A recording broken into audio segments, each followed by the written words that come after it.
जाहिद भाई, आपको आइडिया है कि लोग हमेशा शायरों में आते हैं, शायरी सुनते चले जाते हैं। इस मरतबा धमाल भी हुई है, मुशायरा भी हुआ है, कवाली भी हुई है। शायर की आज तक हमने डिग्री होते देखी नहीं है, लेकिन हमारे एक बड़े शायर हैं फरहत अब्बास शाह जी, आजकल वो डिग्रियां भी बांट रहे हैं। मुझे ये कोई तनकीद नहीं है, कोई संजीदा आदमी बात करता है तो मैं उसको समझता भी हूँ और उस पर सोचता भी हूँ। तेरा चुप रहना मेरे जहन में क्या बैठ गया, इतनी आवाज़ें तुझे दी कि गला बैठ गया। जो भी उस पेड़ की छाँव में गया बैठ गया, बज़ में जाना में नशिस्तें नहीं होती मखसूस। तू मुझसे खफा है तो ज़माने के लिए रंजिश ही सही।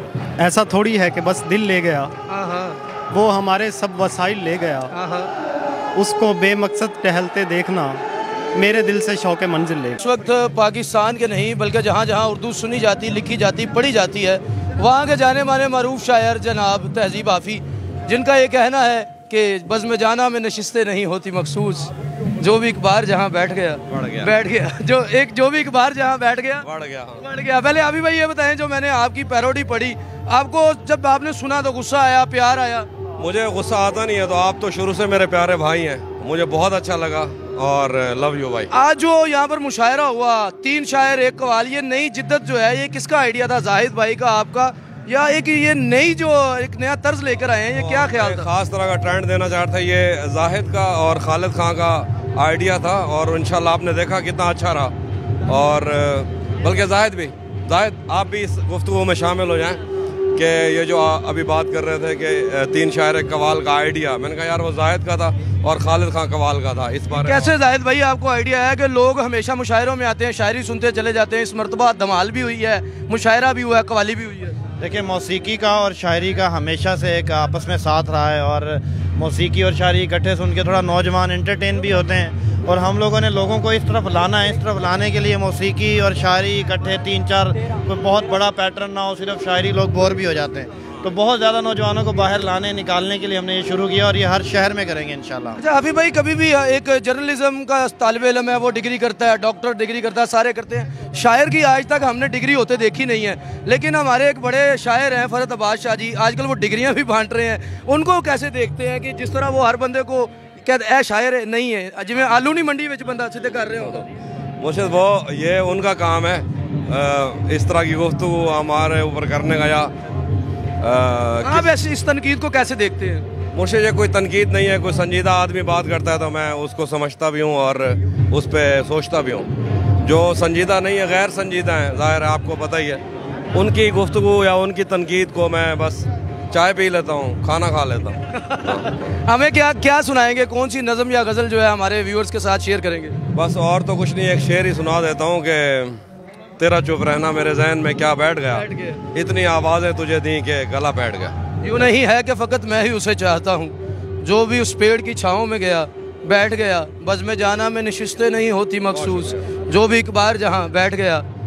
तहजीब आफ़ी हमारे साथ मौजूद थे और अपना खुसूसी वक्त जो है वो हमें दे रहे थे और बता रहे थे कि मुझ पे होने वाली तनकीद चाहे फरहत अब्बास शाह करे या कोई भी करे, मेरे लिए वो हलवा है। हलवा तो आप समझते ही होंगे, हलवे से कौन जो है वाकिफ़ नहीं होगा। अस्सलाम वालेकुम जी। वालेकुम। आज आप यहाँ पर आए हैं एक सामे की तरह, एक नाजरीन के तौर पर। आज का प्रोग्राम कैसे देखते हैं? 3 शायर 1 कवाल, इस नई जिद्दत मेरे ख्याल से नौजवान नस्ल को प्रमोट करने का, उर्दू के साथ उनको जोड़ने का ये एक अलग तरीका है, जैसे कि बाकी प्लेटफॉर्म भी करते हैं। एक ये बहुत प्लेटफॉर्म है, साथ कवाली को इन्होंने एक तरीके से जिंदा किया, जो कि आप देख रहे होंगे नौजवान नस्ल सब जोश व खरोश के साथ कवाली को सुन रहे थे। और हाफी के लिए तो अमेजिंग, अवाम कहाँ से उनको सुनने आई है, बहुत मज़ा आया सुन के। आप खुद भी शायरी करते हैं, खुद भी लिखते हैं और आप ना सिर्फ पढ़ते हैं बल्कि उसको गुनगुनाते भी हैं। क्या हमारे नाज़रीन को सुनाएंगे? मैं आपको एक वैसे ही कलाम सुना देता हूँ, अगर आप सुनना पसंद करेंगे।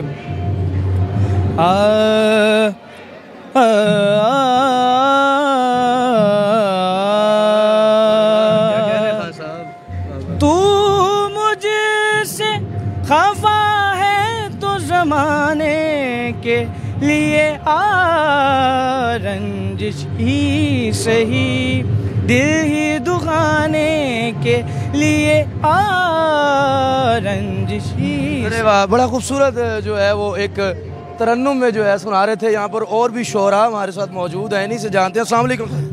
एक नई जिद्दत तहजीब आफ़ी ने, जाहिद बशीर ने, इकराम आरफी ने और आप सब ने मिलकर आवाम को दी है, नाजरीन को, सामीन को, तीन शायर एक कवाल, एक नया ट्रेंड दिया है, कैसे देखते हैं इसको? भाई ये बहुत अच्छा ट्रेंड है और इसमें जो ख़ास बात थी है वो ये है कि इसमें जो ज़्यादातर कवालियाँ गाई हैं खालिद खान साहब ने, वो जाहिद भाई, हाफ़ी भाई और इकराम आरफी साहब की लिखी हुई हैं। तो ये बहुत अच्छा है कि एक ऐसी महफ़िल के जिसमें शायरों का लिखा हुआ कलाम जो है वो पढ़ा जाए, तो ये बहुत अच्छी रिवायत है। इस सवाल सर, आप देखते हैं सोशल मीडिया पे हर रोज़ एक नई बहस होती है। हम जैसे लोग जो हैं, क़ारीन जो हैं, जो शायरी को पसंद करते हैं, वो शोरा को इसलिए ऐड करते हैं कि उनका जो ज़ौक़ है, उनका जो मजाज है वो बराबर रहे। लेकिन आजकल लड़ाइयाँ, झगड़े, फसाद और शायर होने की डिग्री इसको है, इसको नहीं है, इस तमाम तर चपकलिश को कैसे देखते हैं? क्या माहौल बना हुआ है?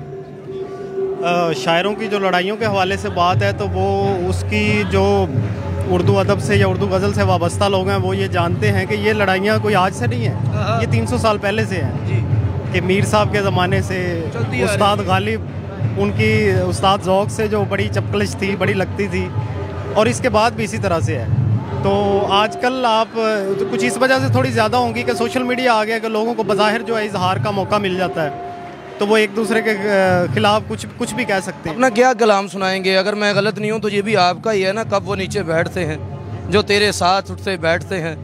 अब उठना पड़ गया ना, पहले सबसे कहा भी था कि पीछे बैठते हैं। क्या सुनाएंगे इसके अलावा अपना? शोर वैसे बहुत है पीछे, अभी तक कवाली का नजर आ रहा है, मुझे आएगी, लेकिन मैं 2 शेर आपकी नज़र कर देता हूँ कि ऐसा थोड़ी है कि बस दिल ले गया, वो हमारे सब वसाइल ले गया, उसको बेमकसद टहलते देखना मेरे दिल से शौक़े मंजिल ले गया। अरे वाह वाह वाह, बहुत शुक्रिया जी। अपनी शायरी जो है शोरा हमारे साथ जो है वो शेयर कर रहे हैं। यहाँ पर वो अगर बात की जाए तो हमने तमाम शोरा से बात की, तमाम जो शायर आज की बज़्म के थे, तमाम स्टार्स, उनसे बात की। आज का जो प्रोग्राम हमने देखा, तीन शायर एक कवाल, एक नई जिद्दत लेकर आए हैं। कवाली तो होती थी लेकिन अब मुशायरों के साथ कवाली, और जो शायर वहाँ मौजूद हैं उन्हीं का कलाम आपने पढ़कर आवाम को सुनाया और खूब दाद भी समेटी। और अगर बात की जाए तो इस सारे इनिशिएटिव को कैसे देखते हैं? क्या ये नई जिद्दत किस तरफ लेके जाएगी? सर, सबसे पहले तो आदाब अर्ज़ है। पहली बात यह है कि जो इस तरह का, वाकई आप ठीक कह रहे हैं, पहली तरस का इस तरह से है क्योंकि आजकल हमारी जो यूथ है, यंगस्टर्स जो हैं, वो पोइट्री सुन रहे हैं, कवाली सुन रहे हैं, उनमें इंटरेस्ट ले रहे हैं। तो इस तरह से हमने और अज़राए सुखर ने मिल के इसको देखा है कि इस तरह से हम प्लान करें। फिर उसमें हमने हमरा आर्ट काउंसिल के साथ जो है वो मुझे उसमें शामिल है, उसमें वो भी, तो ये मिल के हमने एक प्लान किया, कोशिश की इंशाल्लाह। लाहौर में किया, इसको इस्लामाबाद में भी करेंगे, कराची में भी। आपने जो पढ़ा कि इश्क करना है तो लाहौर चले आओ, तुम खूब पजीराई मिली, और ना सिर्फ लाहौरियों ने बल्कि पूरी दुनिया में लोगों ने उसको सराहा। इसके अलावा अब नया जो है वो क्या लाने जा रहे हैं, क्या इंट्रोड्यूस करवा रहे हैं चाहने वालों के लिए? सर, अभी तो काफ़ी चीज़ें हैं, पाइपलाइन में है, कुछ चीज़ें मैं निकालता भी रहता हूँ। मेरा ऑफिशियल है खालिद खान कवाल ऑफिशियल से यूट्यूब पे, वहाँ पे हम लोग चीज़ें निकालते रहते हैं, निकलती रहती हैं इंशाल्लाह। अभी और भी कुछ चीज़ें इंशाल्लाह आएंगी। बिल्कुल जी, अभी और भी चीज़ें आएंगी। और ये उस नवीद जो है आज इन्होंने सुना दिया कि आगे भी मज़ीद मुस्तकबिल में जो है वो हम नई से नई चीज़ें इंट्रोड्यूस करवाते रहेंगे। तीन शायर एक कवाल, ये नई तर्ज, नई जिद्दत, नई जहद आपको कैसी लगी? आप कैसे देखते हैं कि एक ही महफिल के अंदर आप शायरी भी सुने और कव्वाली भी सुने और उन्हीं शोरा का कलाम सुने जो अभी मौजूद हैं, जो सामने सीटों पर बैठे हों? तो आवाम को कैसा लगता है कमेंट सेक्शन में बताइए। इजाज़त दीजिए अपने मेज़बान शारिक अली को इस शेर के साथ कि बज़्म जाना में नशिस्तें नहीं होती मखसूस, जो भी एक बार जहाँ बैठ गया उसकी मर्ज़ी वो जिसे पास बिठा ले अपने। इस पर क्या लड़ना, फुला मेरी जगह बैठ गया, अल्लाह ने के बाद।